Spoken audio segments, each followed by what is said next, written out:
আমরা বাঙালি মুসলমানরা ইফতার টেবিলে ভাজা পোড়া ছাড়া যেন কল্পনাই করতে পারি না। তাই মাঝে মাঝে আমি চেষ্টা করি ইফতার টেবিলে অত্যন্ত একটি হেলদি আইটেম রাখার। আসসালামু আলাইকুম, সবার কি অবস্থা? আমি আলহামদুলিল্লাহ অনেক ভালো আছি আল্লাহর অশেষ রহমতে এবং আপনাদের দোয়াতে। পেঁয়াজ ও বেগুনি চপ সবকিছু মিলিয়ে টেবিল ভরে যায় মজাদার আইটেম, কিন্তু প্রতিদিন তেলে ভাজা খেতে খেতে শরীরটারও একটু যত্ন চায়। তাই মাঝে মাঝে আমি চেষ্টা করি ইফতার টেবিলে অত্যন্ত একটি হেলদি আইটেম রাখার জন্য, যেটা একদম তেল নেই কিন্তু খেতে ভীষণ মজা, একটু পুষ্টিকর। এবং রমজান শুধু পেট ভরানোর মাস না, এটা নিজের শরীরের আর মন দুটোরই যত্ন নেওয়ারও মাস। তাই আজ আমি বানিয়েছি একদম হেলদি একটা স্যান্ডউইচ, এক ফোঁটা তেল ছাড়া কিন্তু স্বাদে ভরপুর। খেতে এতটাই মজা যে বুঝতেই পারবেন না এটা হেলদি খাবার।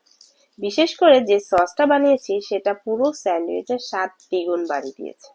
চলুন তাহলে কিভাবে আমি মজাদার সসটা বানিয়েছি আর কিভাবে পুরো স্যান্ডউইচটা তৈরি করেছি সেটাই আপনাদের সাথে একটু একটু করে শেয়ার করি। প্রথমে আমি মুরগির বুকের মাংস নিয়েছি, এর সঙ্গে দিয়েছি রসুন, পেঁয়াজ, এলাচি, দারচিনি, তেজপাতা আর গোলমরিচ। সবকিছু একসাথে পানিতে দিয়ে ভালোভাবে সেদ্ধ করে নিয়েছি। পানিটা একটু বাড়িয়ে দিয়েছি যাতে সুন্দরভাবে চিকেন স্টক তৈরি হয়। চিকেন সেদ্ধ হয়ে গেলে মাংসটা আলাদা করে তুলে নিয়েছি। চাইলে স্টকটা রেখে দিতে পারেন, এটা কিন্তু খুবই পুষ্টিকর। এই স্টককে যে কোনো পাস্তা বা মজাদার চাইনিজ আইটেমে ব্যবহার করলে স্বাদ কয়েক গুণ বেড়ে যায়। এটা আশা করি কম বেশি সবাই জানে, নতুন করে কিছু বলার নেই। এরপর বানিয়েছি দারুণ মজাদার একটি সস। এই সসটা পুরো স্যান্ডউইচের স্বাদ বদলে দিয়েছে। সস বানাতে আমি নিয়েছি এখানে 2টা ডিমের পোস্ট, টমেটো সস, গোলমরিচ, সিদ্ধ চিকেন গুলা একটু ছোটে নিছি, অতিরিক্ত 2টা রসুন কোয়া দিছি, আর চিকেন স্টোর মধ্যে যে 2টা রসুন দিয়েছিলাম ওইটা দিয়ে দিয়েছি। একটি পিস লেবুর রস, শুকনো মরিচ 2 পিস, স্বাদ মতো চিনি, সামান্য লবণ ও বিট লবণ, অল্প গুঁড়া দুধ। সব উপকরণ একসাথে ব্লেন্ডে নিয়ে এর সাথে দিয়েছি একটুখানি অলিভ অয়েল। তারপর ভালোভাবে ব্লেন্ড করে নিয়েছি যাতে সসটা মিশ্রণ ও ক্রিমি হয়। সবশেষে স্বাদ মতো ব্যালেন্স করার জন্য সামান্য একটু মধু আর একটু গ্রেভি করার জন্য আমি এখানে লিকুইড দুধ দিয়েছি।